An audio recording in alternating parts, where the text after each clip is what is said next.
It's an interesting concept because you have to think about this. Why is it that you can give someone a sugar pill, a saline injection, or perform some false surgery or treatment, and a certain percentage of those people will accept, believe, and surrender to the thought without any analysis that they're getting the real substance or real treatment. And they begin to program their autonomic nervous system to make their own pharmacy of chemicals that matches the exact same chemical or treatment that they think they're getting. Now, it says a few things. Number one, it's not the external substance that's doing the healing because it's inert. There's some type of innate capacity for the body to heal, and there's some correlation between the mind and the body. So that pill represents possibility for the person. And so if you think about this, when they see the pill, they're conditioned into thinking that that pill can do something good for them. So in a depression study, for example, 3 out of 4 people that are taking a placebo in a depression study get better. Now that's 75%, which means that when that person sees the pill represents hope, possibility for them. They begin to select a new idea, a new thought, that they could be better, possibility. It's called a clear intention. Some people will begin to become inspired, enthusiastic, excited, and when you combine that clear intention with an elevated emotion, you are changing a person's biology from living in the past to living in the future. And they begin to make their own pharmacy of antidepressants that begins to help them. Now, it's not a one-shot deal, because in those studies, for example, the person who's taking the placebo has to take that pill for 6 weeks or 8 weeks. So every day, then, they're reminding themselves of a new future reality. And that pill represents a symbol. It represents a symbol of hope, a symbol of possibility. And instead of them relating to themselves in a limited way, that they have to resign to the idea that they can't think greater than how they feel in a depression study, or feelings have become the means of thinking, they're actually changing their physiology by thought alone. And the redundancy and the repetition of that cycle begins to select different functions in the nervous system. And your nervous system is the best pharmacy or drug producer in the world, and begins to select new genes and instruct new genes to cause a person's biology to begin to change. And if you keep knocking on the genetic door, there's a good possibility that you can program a gene or upregulate a gene to do something well and downregulate a gene to turn off. And so my interest is in understanding how the placebo works. How does it work? Once you understand how it works, will you be able to teach it? Because do you need the sugar pill in order to move into a new state of being? Or can you teach a person to select an unknown instead of a known, and continuously select that unknown and emotionally embrace that future before the event occurs, so much so that the body, as the unconscious mind, begins to believe it's living in that future reality in the present moment. And if the person does that, just like taking the placebo for 6 weeks, alters their state of being every single day, is it possible that that unknown becomes a known, and they begin to change their physiology and biology just by thought alone? Now, she's changed her belief about her past, because she's no longer saying, I am this way because of my relationship with my husband.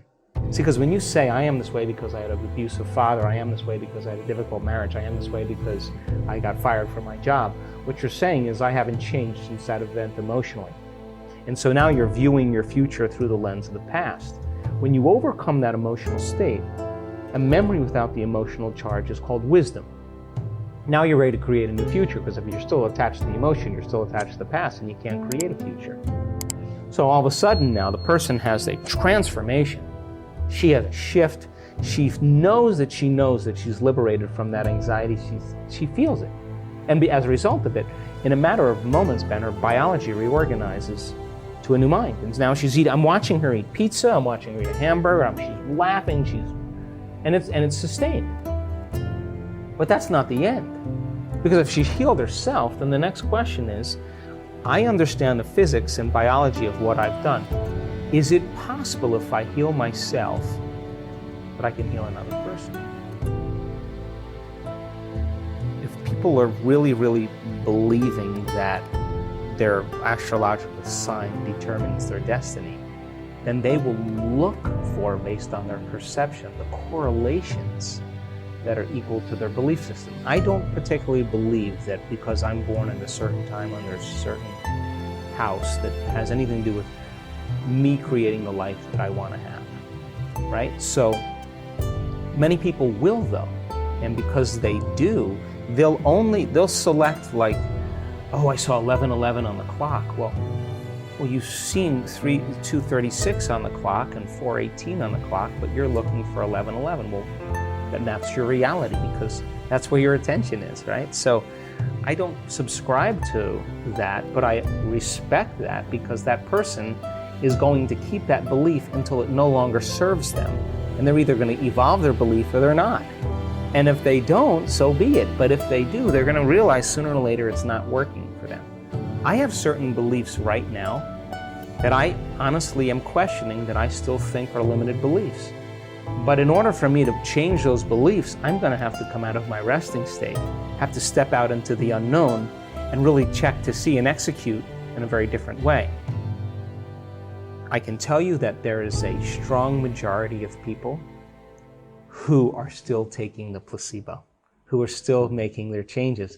Because we know that, like in a Parkinson's study, you give Parkinson's patients a placebo and more than 50% of them, their intention tremors go away. But if you take those people after they're making 200 times the amount of dopamine by getting a saline injection or an injection of distilled water, they're making their own dopamine. Parkinson's is a deficiency in dopamine. When they return back to their life, and they see their caregiver and they play chess with their friends and they see their wife or sleep in the same bed or whatever it is, their personal reality is creating their personality, reminding them who they are. Their disease comes back because they're back to the same identity.